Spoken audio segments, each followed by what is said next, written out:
Hello and welcome to JPWHU Radio with me, your host John Phillips, also known as JP. On today's episode we are looking back at what's happened over the last 7 days and also looking forward to the first competitive game of the new season 2 weeks today. If you want to become a Patreon, please do click the link in the description below to listen to full unedited episodes of the podcast. Otherwise, let's crack on with it. Okay, guys, so let's have a talk about what's happened over the last 7 days since you and I spoke. Well, I spoke to you, I should say. Obviously, the biggest news is Crysencio Summerville going to Al Hilal for 70 million euros. It was 80 million euros originally reported by David Ornstein, but was changed very quickly to 70 million euros, which basically works out to be 65 million euros up front, which works out to be just over 50 odd million quid. And then it's about 55-ish million quid, and then 5 million in euros, which works out to be, at the time of this recording, using the euro to GBP conversion rate, it works out to be 59.8 million.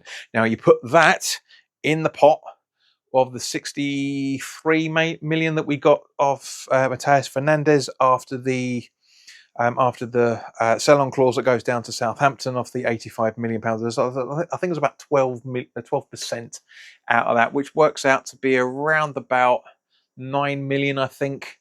So we're basically looking around about 125 million pound, give or take a few bits, for new signings. Now, I understand the reasons why people are panicking that we're not bringing anybody in, but you've got to remember that Niles Coppen has only been in the recruitment department for 3 weeks as of this coming Monday. Okay, he literally started just under 3 weeks ago. You cannot expect new signings to come in straight away. Now, the reason why I'm saying straight away is because, as far as you and I are concerned, 3 weeks is a long time to wait.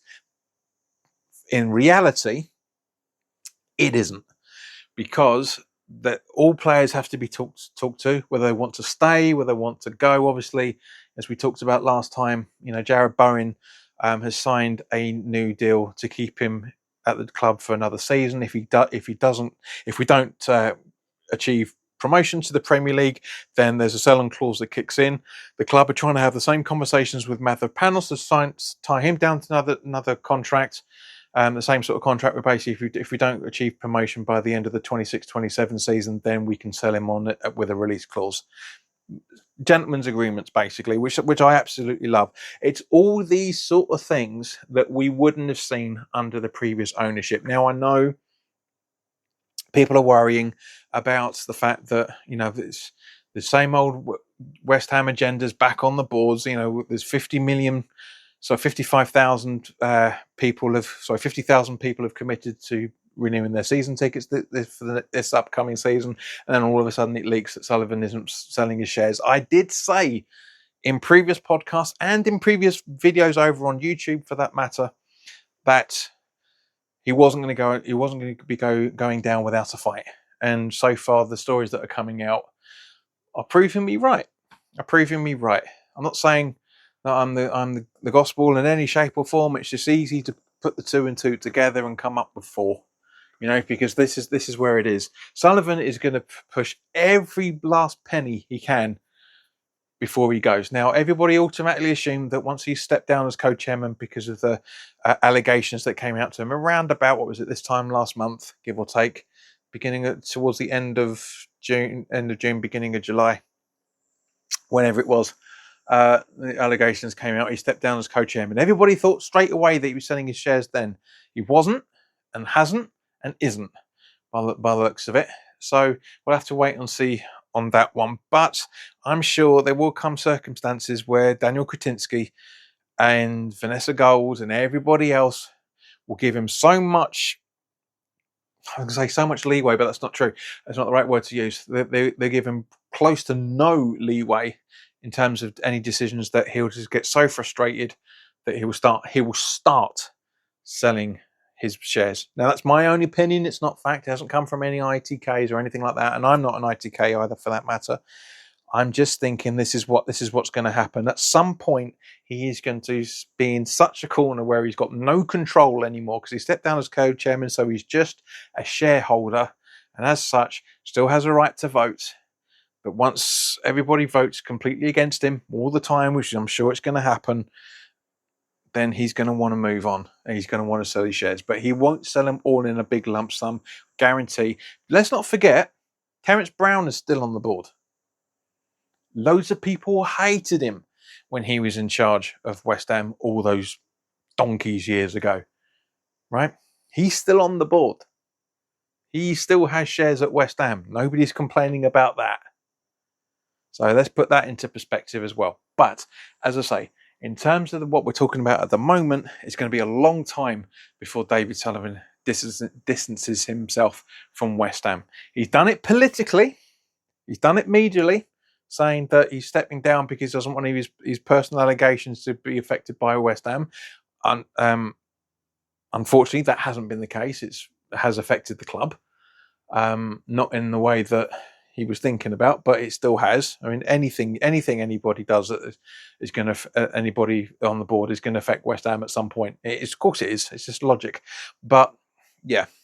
So basically, guys, that's and obviously one of the things is, as I say, is that there's been a bid from multiple clubs over the last day or so, if I remember correctly, for I was about to say Issa Diop then, but which, by the way, apparently is leaving Fulham, which was interesting. But yeah, our left back El Hadji Malik Diouf. There have been some. There's been bids that have come in. One of the clubs, from if I remember correctly, is Brentford. So, but apparently there are offers from other clubs apparently to be coming in, which I think is a great idea and it should give you guys some confidence that there is madness in the method.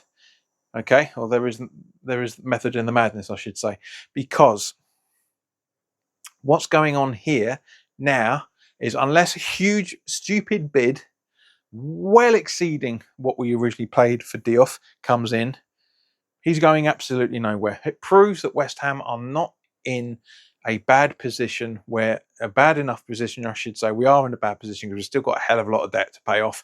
But we're not in a bad enough position where we have to sell everybody once a bid comes in. That's the whole point. That's what the two David said. We'll stop turning West Ham into a selling club. And up until a few years ago, that was the case. We were selling everybody left, right, and centre. Whereas now, the only big marquee players that we really sold was Declan Rice and Mohamed Kudus. That's it. Everybody else was kind of like fringe players. Fine. Obviously the exception of Marko Arnautovic, but guys, you know what I'm saying.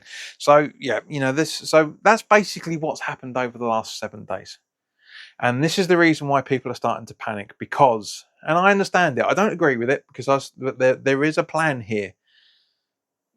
People are wanting players in, and I'm sure there are going to be players that are going to be coming in very, very soon. Not as soon as you and I would like, of course.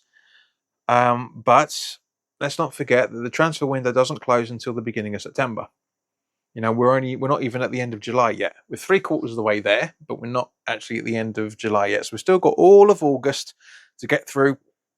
Granted, the season starts in just under 3 weeks' time. And obviously, like in a fortnight's time is the Pompey game, and of course, everybody wants to have signings in and buried and done by the time that League Cup game happens. Understandable, totally understandable, but we are not there yet. We will be at some point, but we are not there yet. So we have to have patience as a fan base. We have to respect the idea that there's a lot of big changes still to come with West Ham, not just signings. I guarantee, I don't know what it is. It's just my instinct saying there are still big things to come from West Ham. And knowing this, like it was last time, next time, I'll upload this to the platforms for you guys to listen to, and then all of a sudden, bam, a new piece of news is happening. So, but it always happens. Like, for example, when the David Sullivan stuff broke for 2 weekends straight, literally 2 weekends straight, while I was out food shopping on that Saturday morning, the David Sullivan stuff broke, and then the next week after that, again while I was out on food shopping, the Kretinsky stuff broke. It's just now talking of Daniel Kretinsky. As much as everybody thinks he's the Messiah, I'm not saying he's not. I'm not saying he's a naughty boy, but I don't think he is the Messiah in the way that everybody thinks he is, and I'll tell you for why. Now, as I say, now there are complete differences between the two examples I'm going to be giving here, but at the same point, guys, we can't ignore what the elephant in the room when it's talking about Daniel Kretinsky, and that elephant in the room is Royal Mail. They have not improved as in terms of service or personnel, for that matter, since he took over the company. I don't say franchise, that's a stupid Americanism. So that's why I'm a little bit concerned on the little bit in the background in terms of my opinions on Daniel Kretinsky, because I want to see results. And I know they say, trust, I know they said trust us on our actions, not our words. But a lot of people are taking them for their word without actually seeing any actions. Now, the actions are, of course, Nuno having a new contract, Niles Coppin coming in, Rui Silva coming in to replace the previous assistant. But yeah, that's why I'm saying that things are still coming. There is still things on the West Ham. What's the word? There are still things in the background that have yet to come to fruition. It's not what I was thinking, but it's just the best way I can describe it. I'm not describing it very well, but that's what I'm thinking, guys. I honestly think there are on the horizon. That's the word I'm thinking of. That's the phrase I'm looking at. I think there are big things on the horizon still to come, which we have no idea about yet. Hopefully, I'll be able to give you some more information next time I speak to you in terms of signings. And hopefully somebody would have actually signed by then. But in the meantime, guys, enjoy this lovely weekend that we're having. It's a little bit overcloudy, but it's still very, very warm. Keep yourselves hydrated, because apparently the heat wave's not going to end within the next few days. So keep yourself hydrated for the next working week. And I will see you, and I will speak to you even very, very soon. As I say, do become a patron, and please help me.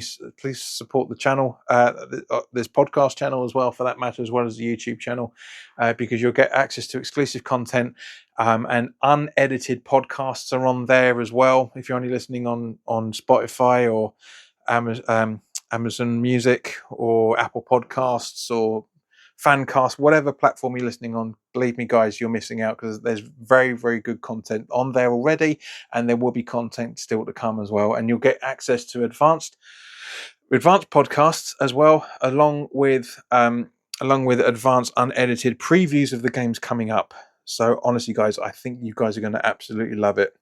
So yeah, please do become a patron. Go and grab yourself a really nice t-shirt or a nice mug. And those purchases will also help me in relation to making better content. But in the meantime, guys, look after yourselves, take care, and I will speak to you very, very soon. All the best now.